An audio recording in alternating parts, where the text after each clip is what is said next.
1, go! Forever now, I wanted to play and review more paintball games, but there's very few known ones out there, at least not counting asset flips on Steam or mobile trash. So when it comes to playable ones, I was vastly limited in my choices. Well, here we are with the PlayStation 2 and its known paintball games. We'll start off with World Championship Paintball, developed by Coresoft and published by THQ in the year 2008 exclusively for the PS2. There's a total of 3 games to cover, and I hope to get to them all done before the end of December. Is the first one worth playing? Does World Championship Paintball have what I desire in a paintball game? Let's find out.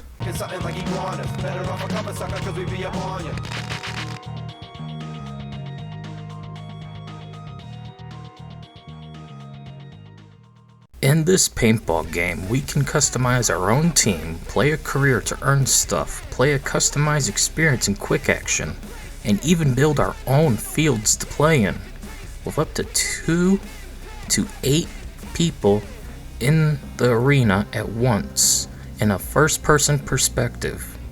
World Championship Paintball comes out loaded with stuff at first glance, but the more you dig into this content, you soon realize how little there really is and just how bad the game plays. Aha, he's kidding. Popcorn?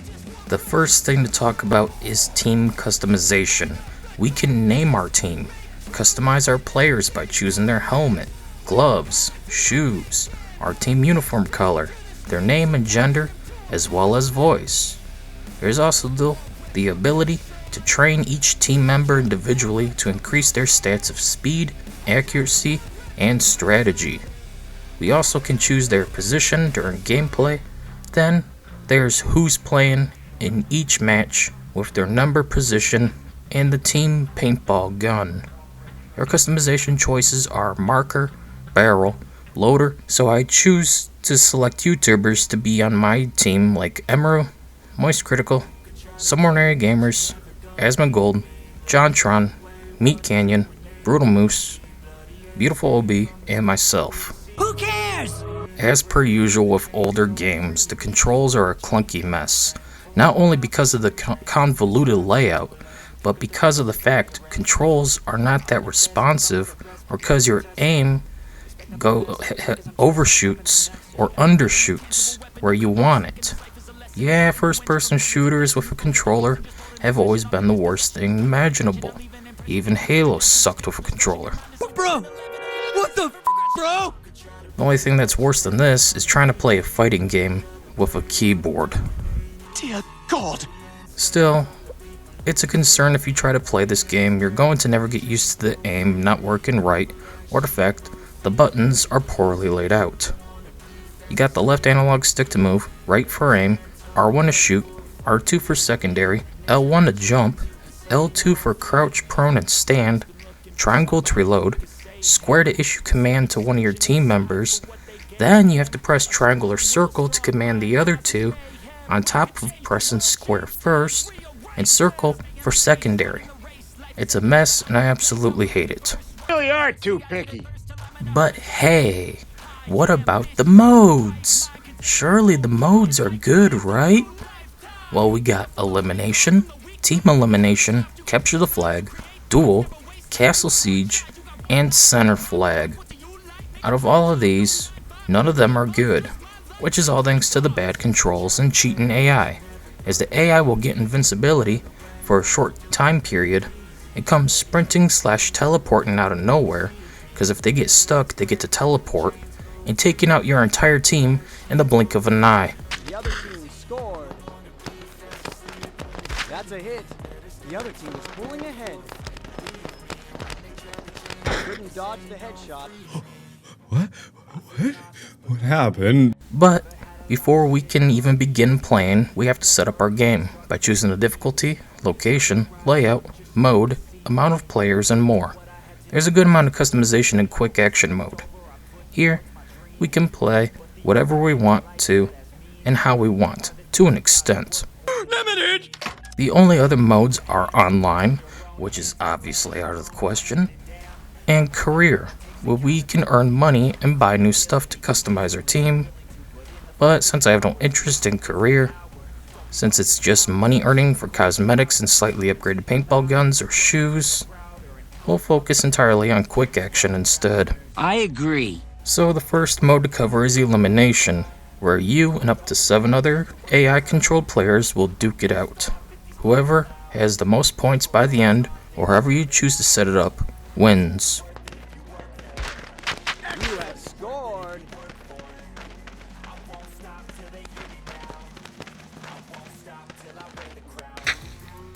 Continue play. This mode is just okay, but really showcases the game's faults with up to 8 players. Just look at how chaotic this mode is. Everyone is spawn camping, or running around capping everyone else with invincibility. You scored. That's a hit. You can barely even breathe for a second before you're swarmed or shot out of nowhere from behind. You scored. You scored. Bam, and it's over. I kind of like the chaotic nature of this game mode, but it's just not that fun control-wise, and without in-game music playing, this entire experience feels soulless and boring. You scored. You have scored. You scored. Team elimination has you and your team of 3-on-3 or 4-on-4. You could customize your goals, so I chose 100 lives and a 5-minute time limit. Whichever team has the most points by the end was the winner, or if one team was eliminated with all their lives gone.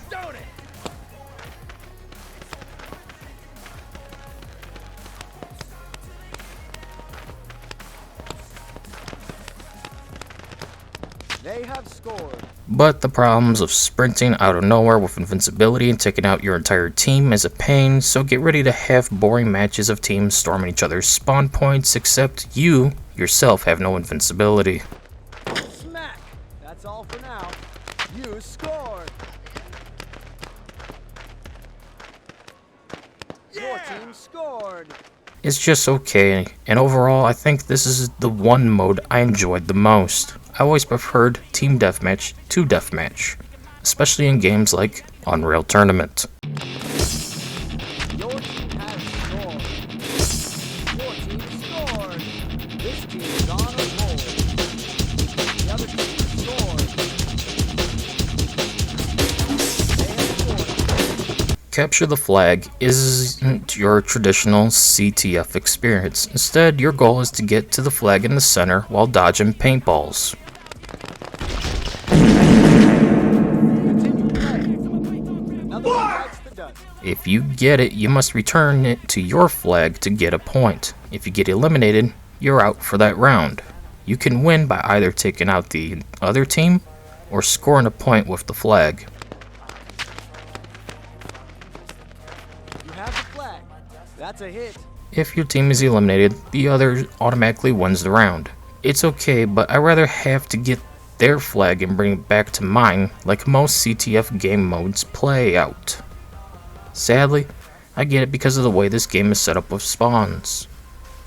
That such a feat wouldn't be possible. It's still better than the stupid CTF mode, where you get the flag in the middle of the map and bring it to the enemy flag to score a point. That's just retarded, and something I absolutely hate in any game that features it, especially if that's the only capture the flag mode available in it. Duel has you facing off against another player and scoring the most points to win, or whatever you choose to set up. It's just fine, but it's boring going one-on-one when there's no music or anyone else to worry about, let alone cover you.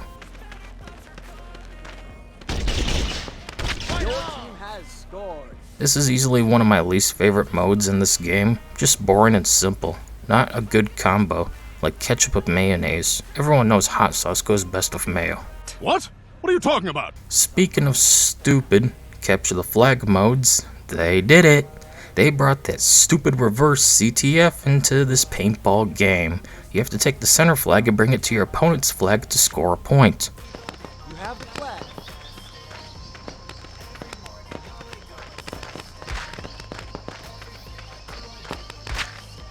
That's a hit. It's literally the same experience, just reversed, and I hate it with a passion. Don't change what doesn't need to be changed. This would be like if King of the Hill was reversed. If you go into the hill, you lose points, but if you stay out of it, you gain points. It's a retarded change-up that doesn't need to be a thing. But some dumbass decided this needs to be a change for the sake of change. Not everything needs to be changed. You fucking pieces of shit who came up with this stupid game mode and gaming in the fucking first place. Fuck you. Preach it, honey. The last mode available is Castle Siege. At first, I was highly interested in this one given its name.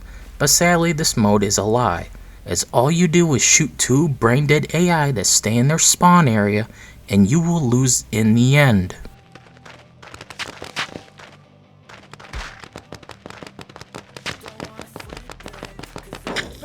The whole mode isn't explained at all.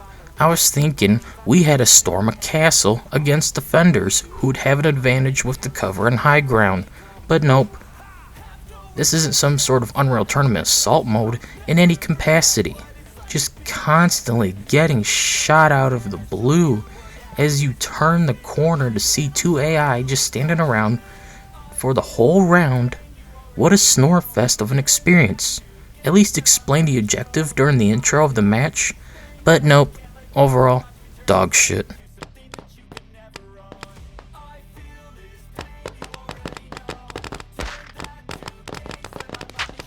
The other team has won this match. The What? Didn't go their way. On to the other section where I have three major topics to cover. The lack of music is the first one. I only ever played one paintball game throughout my 30 years of life. Back when I was a teenager and got Splat Magazine Renegade Paintball for PC at a Dollar General for $10, alongside Huntin' Unlimited, 2007 I think it was that one. Hard to remember since I don't have the games anymore. Memory loss. That was my one and only experience of paintball video games and paintball in general. I eventually did review it last year, so go check out that review later on. But it at least had music in every section of the game, from the main menu to in-game. Plus it was kick-ass rock and metal-like tunes, so that gave the game some edge and energy, to which this game lacks. During gameplay, there's no music whatsoever, leaving you to wonder, is it a bug? Where's the music? I feel like I just entered a Kmart, for those old enough to remember those things. 3, 2, 1, begin! Open fire!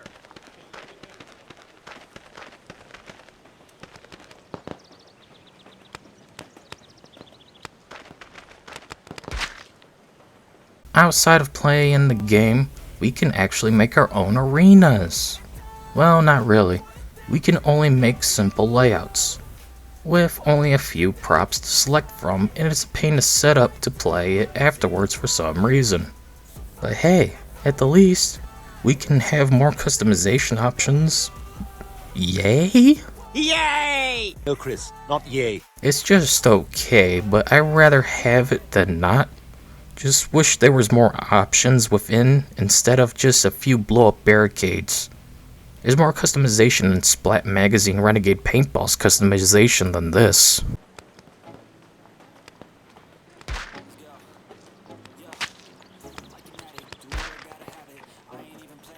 The last issue to cover here is the stupid AI. They always run in place, get stuck on things and each other.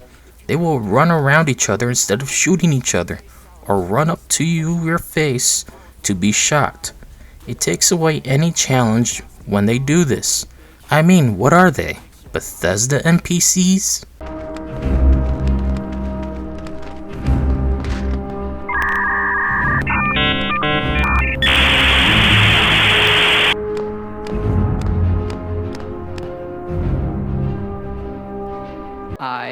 I read on the internet that our games have had a few bugs. I did. I read it on the internet, so it's true.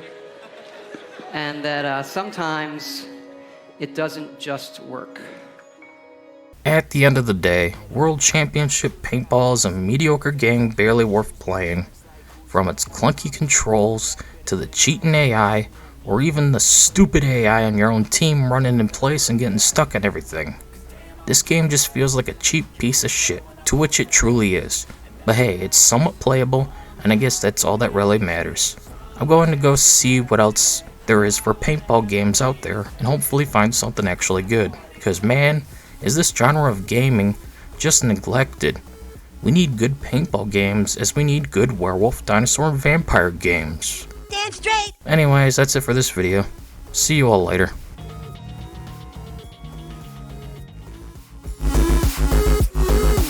I take shots to the top, forget it. I got one life, I'ma do all to win it. I do what's right, push until I fall. I'm slipping to get back up, always stand tall, I'm grinning. I got cuts real deep, big bruises scarred. I had to learn how to think with my head and my heart. I've been chewed up, spit out, torn apart. From picking up all the pieces is a form of art. I'm never gonna look back.